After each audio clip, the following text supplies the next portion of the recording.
Visakha railway స్టేషన్లో 30 కేజీల గంజాయిని పోలీసులు స్వాధీనం చేసుకున్నారు. ఏదైతే నార్కోటిక్ స్నిప్పర్ డాగ్ సహాయంతో 30 కేజీల గంజాయి బ్యాగ్ అయితే పోలీసులు స్వాధీనం చేసుకున్న పరిస్థితి విశాఖలో కనిపించింది. ప్రధాన ద్వారం ఏదైతే రైల్వే స్టేషన్ ప్రధాన ద్వారం ప్లాట్ఫామ్ నెంబర్ 1 వద్ద పోలీసులు చేస్తున్న తనిఖీలలో 30 కేజీల గంజాయి బ్యాగ్ అయితే పోలీసులు కంటపడిన విషయం అయితే వెలుగులోకి వచ్చింది. ఏదైతే విశాఖ నగర పోలీస్ కమిషనర్ శంకర్ బాగ్చి ఏదైతే మాదక ద్రవ్యాల నివారణ కట్టేందుకు మాదక ద్రవ్యాలను పూర్తిగా నివారించేందుకు ప్రత్యేక చర్యలు చేపడుతున్న నేపథ్యంలో విశాఖలో పలు జంక్షన్లో నిత్యం కూడా తనిఖీలు చేపడుతున్నారు. ప్రధానంగా విశాఖ ఆర్కే బీచ్ కానీ రైల్వే స్టేషన్ ప్రాంతంలో కానీ అదేవిధంగా ఆర్టీసీ బస్ కాంప్లెక్స్ పరిసర ప్రాంతాల్లో నిత్యంగా పర్యాటకులు ప్యాసింజర్లు ప్రయాణికులు రద్దీగా ఉండే ప్రాంతాల్లో విస్తృతంగా తనిఖీలు చేపడుతున్నారు. దానిలో భాగంగా నార్కోటిక్ స్నిప్పర్ డాగ్ సహాయంతో రైల్వే స్టేషన్ ప్రధాన ద్వారం వద్ద 30 కేజీల గంజాయి బ్యాగ్ అయితేనే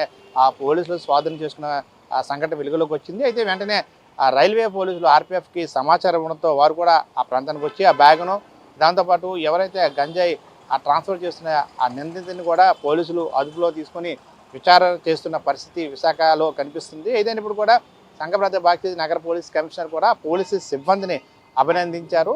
ఏదైతే 4th టౌన్ పోలీసులు అదేవిధంగా టాస్క్ ఫోర్స్ పోలీసుల సమన్వయంతో నగరంలో విస్తృతంగా తనిఖీలు చేపడుతున్నారు. దానిలో భాగంగానే విశాఖ రైల్వే స్టేషన్ ప్రధాన ద్వారం వద్ద తనిఖీలు చేపట్టారు. అయితే ఆ డాగ్ స్క్వాడ్ ప్రధానంగా స్నిప్పర్ డాగ్ సంబంధించి ఏదైతే ఆ నార్కోటిక్ స్నిప్పర్ డాగ్ సంబంధించి ఆ బ్యాగ్ వద్ద ఒక పెద్ద బ్యాగ్ చుట్టూ కూడా అది రౌండ్ వేయడంతో పోలీసులు ఆ బ్యాగ్ ఓపెన్ చేయమని చెప్పినప్పుడు ఓపెన్ చేయగానే ఆ బ్యాగులో 30 కేజీల గంజాయి అయితే పోలీసులకు కంటపడింది. వెంటనే ఆర్పీఎఫ్కి సమాచారం ఇవ్వడంతో వారు కూడా ఆయన్ని అదుపులో తీసుకున్న పరిస్థితి విశాఖలో కనిపించింది. ఏదైనప్పుడు కూడా స్నిప్పర్ డాగ్ సహాయంతో 30 కేజీల గంజాయి పట్టుబడంతో పోలీసులు ఆ స్టాఫ్ని అభినందించారు. ప్రధానంగా డాగ్ స్క్వాడ్ సిబ్బంది కూడా పోలీసులు నగర పోలీస్ కమిషనర్ అయితే అభినందించారు.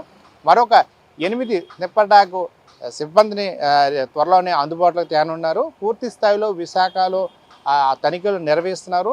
మాదక ద్రవ్యాలను అరికట్టేందుకు నగర పోలీసులు అయితే తీవ్రంగా కృషి చేస్తున్న పరిస్థితి కనిపిస్తుంది. అదేవిధంగా హోంమంత్రి కూడా పూర్తి స్థాయిలో పోలీసులకి ఆదేశాలు జారీ చేశారు. ఎటువంటి పరిస్థితి కూడా మాదక ద్రవ్యాల రవాణా జరగకూడదు, మాదక ద్రవ్యాలు అనేది కనబడకూడదని చెప్పి పోలీసులకు ఆదేశాలు జారీ చేయడంతో విశాఖ నగర పోలీసులు అయితే విస్తృతంగా విశాఖలో పటిష్టమైన చర్యలు చేపడుతున్నారు.